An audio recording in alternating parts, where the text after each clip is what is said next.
45년 해방을 맞아서 단지 3년 만에 대한민국을 건국시켰고 보통 2년 만에 6.25 전쟁이 발발했어요. 그렇게 해서 그 전쟁을 뭐 53년까지 우리가 했죠. 그러면 이 나라를 누가 좀 지켜냈을까요? 야, 한번 이야기 좀 해봐. 사람들은 뭐 미군이라든가 유엔군을 이야기할 수 있어요. 야, 그거 정말 중요했습니다. 하지만 그것만 가지고는 설명이 안 되죠. 야, 6.25 전쟁이 끝났을 때 한국군이 한 70만 정도가 됐죠. 아마 세계적으로도 유수의 그런 군사력을 갖는 대국으로 우리가 이제 탈바꿈했었는데, 그런 과정에서 한국군은 과연 그러면 어떻게 창설됐고 어떻게 해서 이런 대규모 군대로 또 탈바꿈할 수 있었을까? 뭔가 풀리지 않은 게 있죠. 그런데 우리는 이제 그런 문제를 이야기할 때 주로 뭐 일본 육군사관학교라든가 만주군사관학교라든가 그런 이제 군사경력자들을 우리는 뭐 주로 이야기하지만 그 사람들은 몇 명 안 돼요. 많지가 않아요. 20명, 30명, 40명 되나? 이것밖에 안 돼요. 하지만 그 외에 많은 장교들이 있었어요. 그러니까 일본군에 입대해서 장교로 근무했던 사람들이 많이 있었고, 오늘 여기서 문제로 삼는 사람들은 사병으로 들어가는 사람들이에요. 그랬다가 이 사람들이 해방을 맞는 시점에서 일본 중사, 상사로 해방을 맞았고, 그래서 다시 군사영화학교라든가 조선경기사관학교를 들어가서 정식 장교로 임관을 하죠. 그 인원이 한 10,000명은 되는 거예요. 11,000명 정도. 그러니까 지금 현재 이 육군특별지원병 출신으로서 장군까지 올라간 장성급 진급자는 86명으로 파악되고 있어요. 야, 장군이 86명이면 영관급은 훨씬 많겠죠? 아마 한 4,5,000명은 되지 않을까. 그 외에도 뭐 저기 해볼 수 있는데 그게 거기까지는 조사 불가능한 상황이에요. 지금 제가 파악한 것은 이제 뭐 장성급까지인데. 자, 그래서 우리는 오늘 이제 제 책에서 문제로 삼았던 것은 바로 이 육군특별지원병이라고 하는 한국인 이 청년들이 1938년에 육군특별지원병이라고 하는 제도를 통해서 일본군의 사병으로 입대를 합니다. 그 사람들이 이 중일전쟁과 아시아태평양전쟁을 거치면서 군사기식과 실전 경험을 쌓았고, 그렇게 해서 해방 이후에는 대한민국 육군 장교로 변신을 하게 되면서 바로 이 대한민국 군대를 창군하고 또 대한민국을 건국시키는 하나의 무기력의 기반이 됐고, 또 6.25 전쟁을 지켜내는 하나의 영웅으로 주역으로서 활동을 했어요. 그 사실들을 오늘 발표해서 이 책의 내용이 그런 내용입니다. 뭐 상당히 뭐 쉽지 않은 내용이었고, 저도 뭐 우연하게 어떻게 이런 테마를 이제 저기 연구를 하게 됐는데, 저로서는 정말 최선을 다했습니다. 자, 그래서 뭐 마침 2020년이 바로 6.25 전쟁 맞아 90주년이기도 했어요. 우연히 또 어떻게 그게 아다리가 맞고 그래가지고 상당히 저로서는 의미 있는 그런 조작이었다라고 뭐 생각을 해요. 목차는 이래요. 지금도 책 팔고 있는지 모르겠네. 네, 팔고 있는데 오늘 가져오려다가 출판사에 책이 없다 그래가지고 출판사를 못 갖고 왔어요. 그래서 뭐 조갑대작품 보니까 이 선전도 안 오고 말해, 광고도 안 오고 막 그래가지고 아무래도 이제 거기를 제가 열심히 팔아드릴게요. 정리하고 다른 출판사에도 낼까? 아니 뭐 다른 출판사에는 그런 이야기가 있기 때문에 그리고 책이 이제 좀 문장도 그러고 조금 다른 거 좀 손질해야 할 부분도 있고 뭐 너무 많은 걸 내가 써놨던 걸 너무 많이 지워버렸어요. 잘라버렸어요. 이 책이 한 500페이지대인데 아마 한 200페이지 이상을 내가 잘라버린 것 같아요. 너무 아까워요. 그 작업해 놓은 게. 그래서 그건 조금 같이 생각을 해보니까 역사적인 어떤 그런 자료들이 뭐 되게 중요한 빗땀 흘려서 자료를 모아서 이렇게 작업을 했는데 페이지 수가 뭐 늘어난다는 이유 때문에 그걸 삭제해버린다는 건 너무 아까워서 그래서 뭐 서로 출판사하고 뭐 그걸 한번 해볼까 그런 생각도 하고 있어요. 그래서 지금 현재 이 내용은 총 2부로 구성이 되어 있고 제국의 참배함과 조국의 반성입니다. 여기서 제국은 이제 일본일 것이고 조국은 대한민국이 되겠죠. 그러다 보니까 전체적으로 14장 구성인데 13장까지가 내용이고 14장 같은 경우는 타이완과 인도와의 비교, 국제 비교를 해놓고 있어요. 근데 이 책을 써놓고 보니까 나는 상당히 내가 자부심을 갖는 부분이 바로 이 국제 비교. 그러니까 이 제국 내 비교하고 제국 간 비교. 그러니까 제국 내라고 하면 일본 제국 내에서도 같은 제도를 시행했던 타이완과의 비교. 그다음에 제국 간 비교라고 하는 것은 영국 제국주의의 식민지였던 인도에서의 군사동원과 일본 제국주의의 어떤 그런 군사동원의 비교, 차이점. 상당히 저로서는 상당히 뭐 신뢰를 기울인 파트이기도 하고 아마 세계적으로 이런 관점으로 논의하는 것은 처음인 것 같은데 뭐 전혀 반응이 없네 그냥.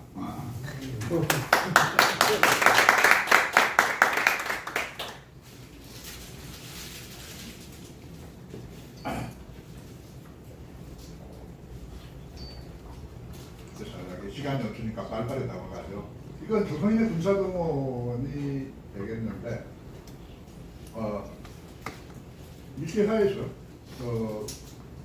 한국인들을 상대로 하는 군사동원은 크게 4개의 카테고리로 구분이 돼요.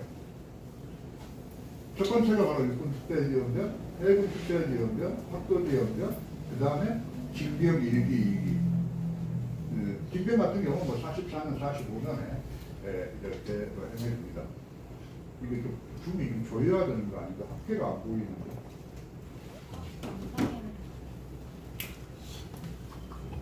아니 여기 합계가 있는데 이게 밑에 보입니다. 11만 9천 얼마. 멀리서만 보이네. 합계가 11만 9천.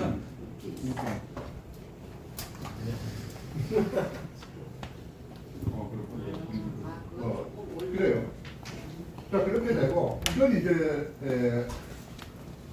38년부터서 뭐 45년까지의 군사동원인데, 이건 지금 전체에서, 그렇게 되게 되면 인원이 한 800만 정도가 돼요. 엄청난 병력인 게 38년부터 45년까지 무게로 봤을 때. 그러니까 뭐 한 연평균 한 쉽게 투입되어 있는 병력들은 한 200만에서 250만 정도라고 보면 됩니다. 엄청난 병력이 지금 동원됐음을 알 수가 있죠. 그러니까 이건 내가 뭘 이야기하려고 하냐 그러면 우리는 이런 사실들을 모르다 보니까 식민지기에 한국인들이 뭐 엄청나게 많은 인원을 막 강제로 끌고 가버렸다 막 이따구 식의 이야기를 하잖아요. 근데 그 인원 자체가 몇 명인지 잘 몰라 자기들도 그렇게 이야기하면서도. 그죠? 그렇기 때문에 앞서 말씀드린 대로 그런 명확한 어떤 명수에 대한 민원에 대한 추계가 필요하고 또 그게 진짜 그렇게 어느 정도 비중을 차지했는지를 보려면 일본 제국의 어떤 그런 또 여기 군사동원을 봐야 되겠죠. 그게 바로 이제 보게 되면 0.몇 프로예요. 그러니까 한국인 병력 동원이라는 것은 사실 인원수로 보게 되면 뭐 있어도 되고 없어도 되는 그런 숫자 정도예요. 야, 그런다고 해서 이걸 내가 뭐 무시하겠다 그런 게 아니라 숫자로만 봤을 때. 자, 뭐 그런 점이 있고 또 이 표를 보게 되면은 시기에 따라서 일본군, 육군, 해군, 특히 뭐 육군 병력이 어디로 움직이는지를 알 수 있죠. 그런 것처럼 이 병력 추이라고 하는 것은 바로 점점 일본의 어떤 그런 전선이 태평양 지역으로 확산되고 있음을 알 수 있죠. 자, 뭐 그 정도 있고요. 다음에는 이제 육군 특별지원대는 어떤 제도인가라고 하는 건데, 이 제도의 성립은 나중에 이야기하고 38년 2월에 이 상황의 명령으로, 이게 칙령으로 공포된 특별지원병령이라고 하는 명에 의해서 이 지원 병력이 부여된 일본 식민지 최초의 군사동원입니다. 그러니까 일본이 식민지에서 군사동원을 한 게 이게 처음이라는 거예요. 그런데 여기서 흥미로운 것은 병역법에서 적용해서 배제되었다라고 하는 용어가 있죠. 자, 무슨 이야기인지 잘 이해가 안 가죠. 그 이야기는 뭐냐면은 일본 병역법 적용해서 배제되고 있다는 이야기는 조선인한테는 지금 현재 징병제가 실시되고 있지 않는 거예요. 그죠? 그렇기 때문에 병역법상에서 배제가 되어 있는 거예요. 그런 사람들, 그런 제국시민, 그러니까 그것은 일본인과 타이완인이 되겠는데 그들을 대상으로 해서 지원 병역을 부여하는 특별법이죠. 그런 법령으로 이 제도가 만들어졌다. 지원병이라는 뭔가 바로 앞서 봤던 그런 지원병령에 의해서 이제 실시가 되게 되는데 이것은 이제 조선 같은 경우, 뭐 타이완도 그렇지만 타이완 같은 경우는 뭐 42년부터 실시되는데 조선 같은 경우는 38년, 43년까지 일본 식민지에서 시행된 그 앞서 봤던 육군 특별지원병에 의해서 지원, 선발, 양성, 동원된 식민지 출신의 일본군 병사들입니다. 그렇게 정의할 수 있겠죠.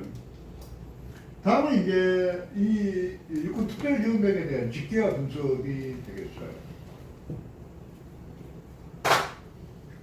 보시면은 되게 여러분들 이 표를 보게 되면 되게 사람들이 다 놀라는데 어떤 거냐 38년부터 43년까지 시행됐는데 모집 정원이 16,500명이었어요.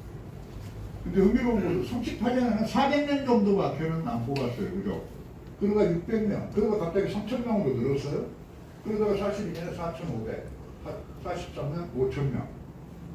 그렇게 해서 16,500명을 지금 뽑겠다고 했어요. 이게 지원병제예요.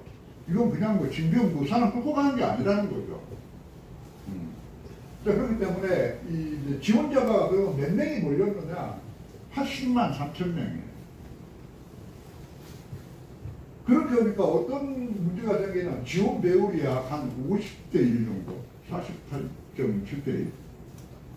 이런 어마어마한 경쟁률을 기록한다는 거예요.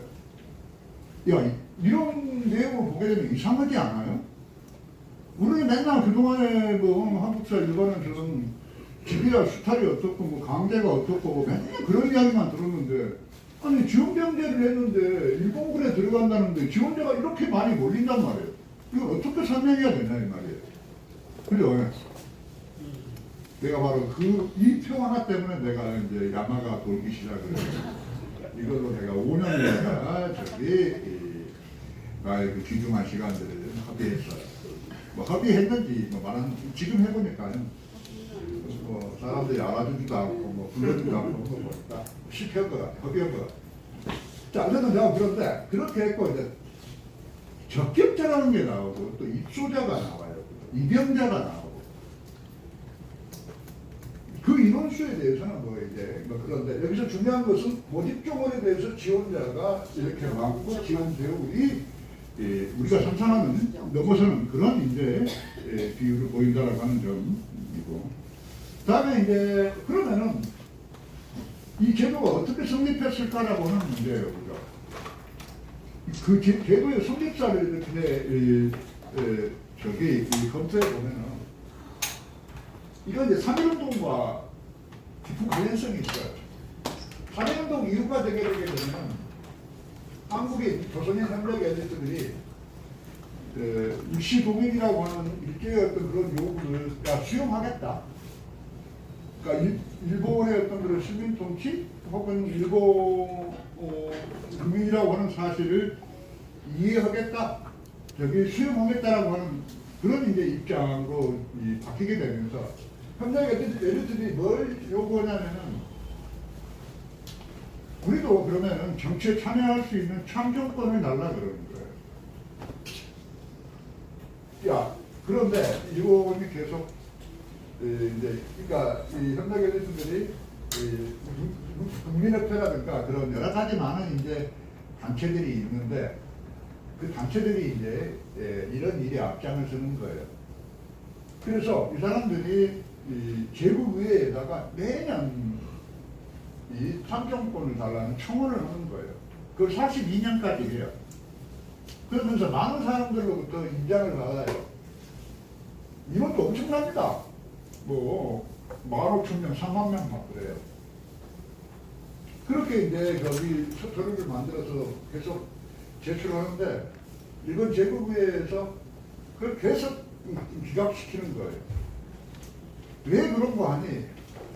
야, 한국인들에게 지원 경력을 저기 이 참정권을 부여하기에는 아직 교육이라든가 민도라든가 여러 가지 많은 부분이 아직 부족하다 그런 조건 때문이에요. 그런 이유 때문에 계속 카트를 하는 거예요. 자, 그런 이제 시간이 계속 지나가는데 만주사변이 발발하고 난 다음에 이 한국인들의 민심이 많이 바뀌어요. 이게 일본 친화적으로 바뀌는 거예요. 그러면서 이 현대 엘리트들이 되게 전략적인 사고를 하는 거예요. 야, 그러면 우리가 야, 참정권 이건 계속 발락해봐야 안 되니까 그러면은 징병제를 우리가 요구하자. 왜냐하면 국민의 어떤 그런 권리와 의무라고 하는 것, 참정권과 징병제라는 것은 동전의 양면 같은 거잖아요. 우리가 징병 의무를 저기 국민의 어떤 그런 일본 국민으로서의 의무를 수행한다면 당연히 권리가 오지 않겠냐. 이런 사고를 오는 거예요, 이 사람들이. 아, 그래가지고 이 사람들이 실제로 33년경에 이 징병제 청원을 제국의회에 넣어요. 그러니까 이제 일본 제국의회도 뭐 일본 국내에도 깜짝 놀라죠. 야, 그런데 마찬가지 징병제라고 하는 것도 그게 쉬운 게 아닌 거예요. 왜냐하면 지금 현재 조선은 일본의 하나의 일부 지역으로 편입되어 있기 때문에 일본 국민인데 조선인이라고 해서 따로 군대를 만들 수가 없어요. 그러면 그게 좀 차별이 되는 거니까.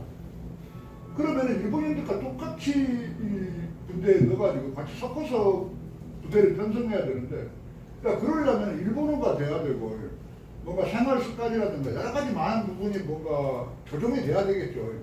근데 그게 쉽지 않다는 거예요. 똑같은 이유.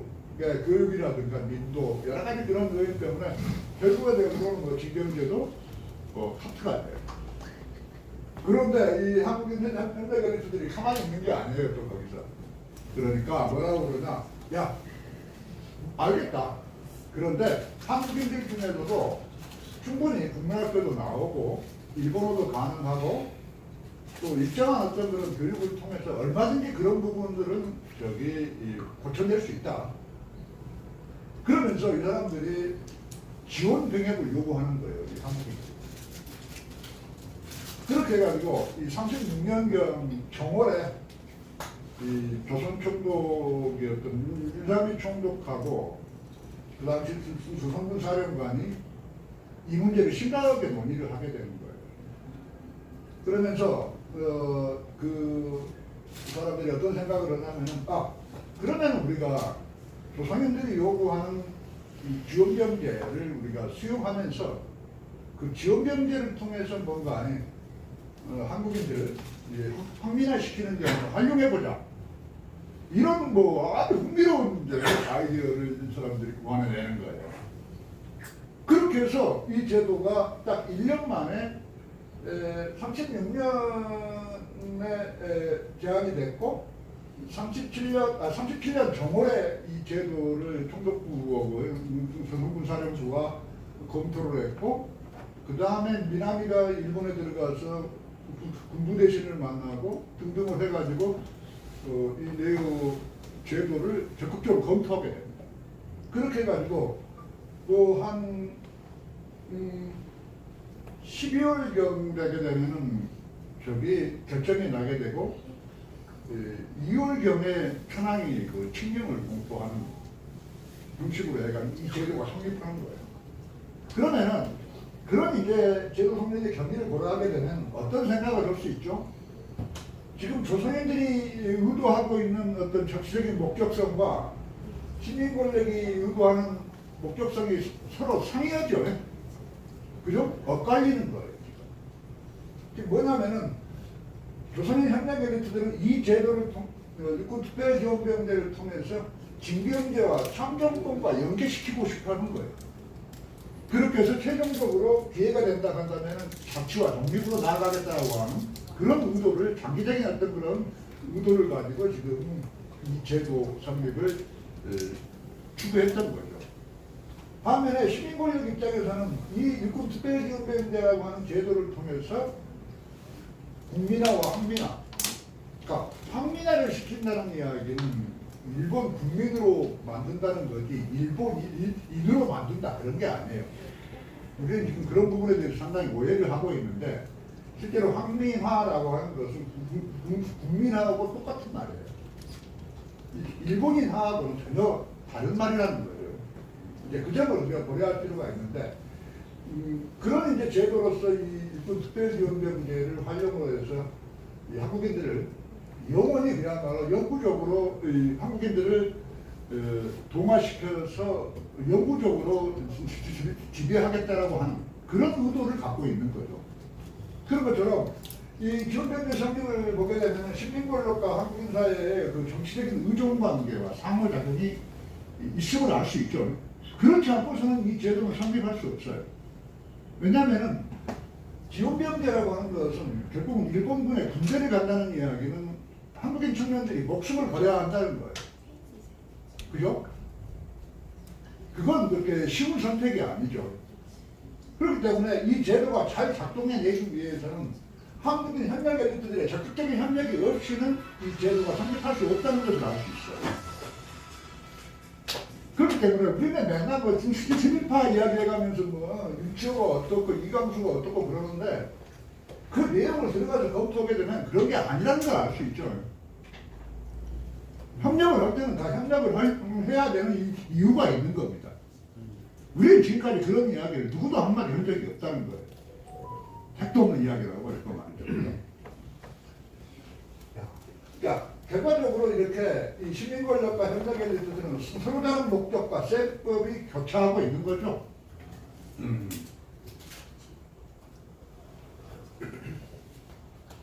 자, 뭐 이제 그런 실태를 이 제도 성립을 통해서 우리는 엿볼 수가 있어요.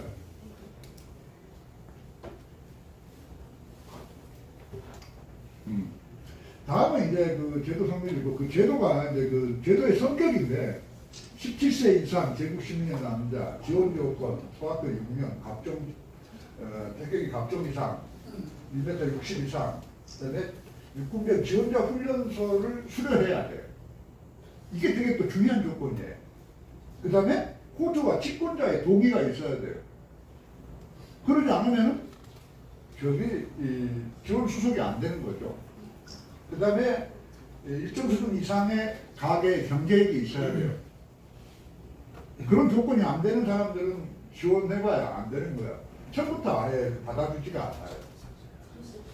자, 그래서 뭐 지원 수석을 보게 되면 그렇기 때문에 이 세 번째 조건이 중요한데 이 조건은 뭐냐면은 한국인들이 일본어도 조금이 약하고 또 일본인들이 가지고 있는 어떤 그런 이 관습이라든가 식사하는 방법이라든가 혹은 이런 생활 습관 등이 너무 차이가 있기 때문에 그런 차이를 이제 축소시키기 위해서 일정 기간 동안 교육을 시키는 거예요.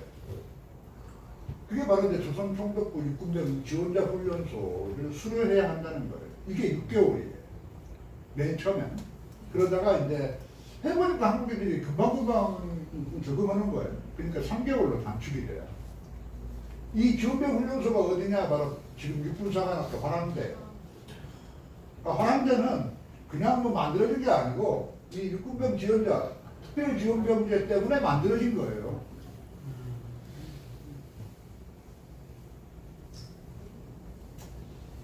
야, 그 사실도 되게 중요하고 또 나중에 이야기를 들어보시게 되면은 육군사관학교 군에는 어딘가에는 이 육군 특별지원병들에 대한 기념비 같은 정도는 세워줘야 한다고 봐요. 그 사람들이 바로 대한민국을 지켜야 됐으니까. 그 점은 이제 그렇고, 어쨌든 내가 그렇고요. 그런 것처럼 그냥 지원인 거예요. 끌고 가는 게 아니라는 거예요. 그죠?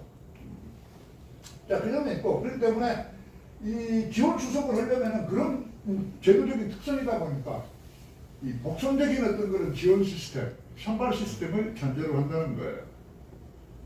이런 거예요. 경찰서장, 도지사, 지원자 훈련소. 지원병은 그러니까 어떤 한국인 청년이 육군 특별대를 지원병대를 지원하고 싶다 그러면은 이 입소 지원과 복무 지원을 같이 해야 되는 거예요. 그렇게 해서 이 지원병 훈련소가 누구냐면 조선총독부예요. 거기서 이제 그 훈련소를 운영을 하게 되고 거기서 학생들 이 생도들을 교육 훈련시키게 되면 최종적으로 조선군 사령관이 그 임무를 받는 거예요.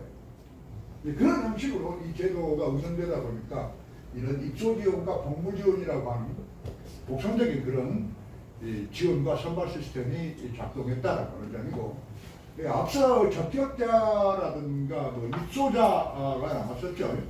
그 의미는 뭐냐면은 경찰서장을 통해서 서류가 도지사로 올라가게 되면 도지사가 각 도에서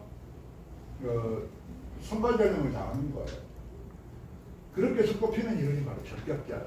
그 적격자가 다시 총독부로 올라가서 다시 이제 선발 전형을 거쳐서 뽑혀지는 인원이 바로 입소자예요. 입소자는 뭐냐? 앞서 말씀드린 것처럼 군병 지원자 훈련소에 입소가 합격받은 친구들을 이제 입소자 그렇게 이야기하는 거예요. 자, 그 내용은 저기 다음에 나올 거예요. 이런 식이에요. 그러니까 앞서 말씀드린 것처럼 복무 지원이 이 경우는 복무 지원이고 저기는 입소 지원이에요. 그래서 선발 전형을 하게 되는데 도지사가 이 적격자를 선발합니다. 이게 2차 전형이에요. 신체공선 구두시험 합과시험. 그러다가 이제 이게 총독부로 올라가게 되면 공공전형이라고 해가지고 입소자가 2차 전형을 하게 되는데 구두시험, 필기시험, 신체검사를 또 하게 됩니다. 그렇게 해서 최종적으로 군병 지원자 훈련소에 입소를 해서 6개월 교육을 받고 끝나는 시점에서 다시 3차 전형을 하게 돼요. 여기서 최종적으로 합격해야만이 일본군에 들어가는 겁니다. 이게 간단한 게 아니죠. 한국군들하고 같습니다. 아이고, 그럼 어쩌 들어가? 그렇기 때문에 이게 경쟁이 아주 치열한 거예요.